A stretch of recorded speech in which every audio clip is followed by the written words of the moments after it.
Ako'y isang sirena. Kahit anong gawin nila, ako ay ubod ng ganda. Ako'y isang sirena.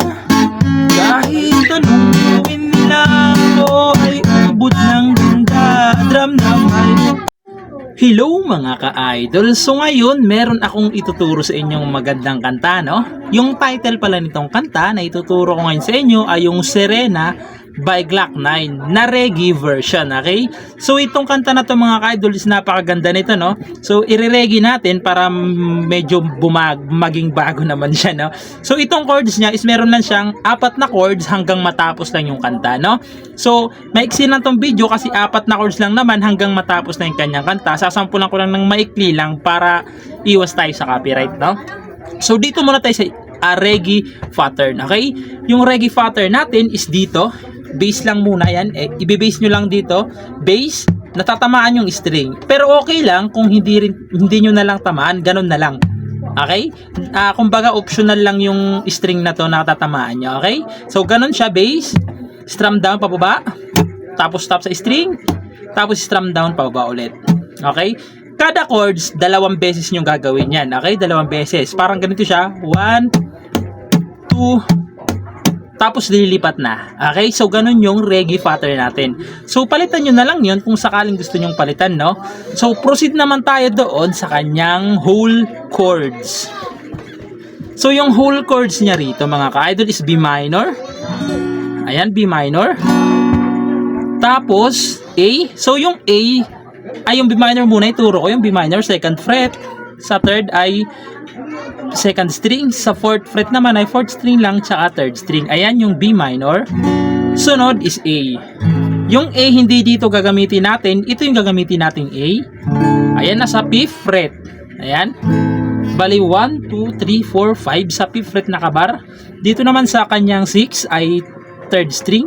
Sa 7th fret naman ay 5th string tsaka 4th string. Ayan yung A na gagamitin natin kasi reggae, okay? Sunod is G. Yung G, ito siya, uusog nyo lang yan. Ayan. Bali ito sa 3rd fret na nakabar. Dito naman sa 4th fret ay 3rd string. Sa 5th naman ay 5th string tsaka 4th string. Ayan yung G.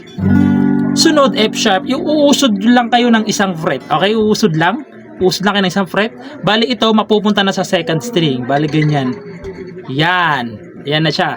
Yan yung F sharp. Okay? Pero dito sa F sharp, dito lang mga ka-idol, dito lang kahit 5 down na may kasamang bass, parang ganito siya. Parang ganun na lang kasi papasok na naman doon ulit yung kanta. Okay? So ulitin ko lang yung chords para hindi kayo malito. B minor, A, G, F sharp. Okay, so ganun lang ang chords niya. So yung intro natin, tagi-isang strum down lang pababa.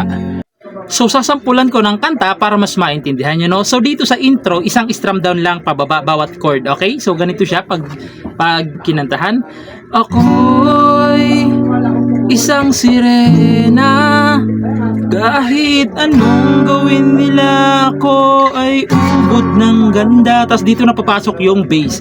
Ako'y isang sirena. Kahit anong gawin nila, tutumba, drum na may tubig ang sinisisid sa laki ng mga braso, sa akin tumitigil. Drum na may tubig ang sinisisid sa patagalan ng pag-inasa akin, kayo ay bibig. Tapos verse na. Okay, kasi intro pa lang yung kanina. So verse na, simula pa ng bata pa ako, halata muna kapag naglalaro, parang lahat ay nalilito, magaling Chinese gardener at ito, mga labi ko'y pulang-pula, si bubblegum na sinapa, palakad-lakad sa harapan ng salamin, sinakabihan sa sarino ka naman nila, habang kumikimot ang bewang. So ganun lang siya, 4 na chords lang, paulit-ulit lang yan, okay? So pagpasensyahan nyo ng mga ka-idol kasi hindi ko kasi kabisado yung kanyang lyrics kaya hindi natin matugtog ng maayos. So ayun lang, sana nagustuhan nyo yung tutorial natin ngayon and bye bye!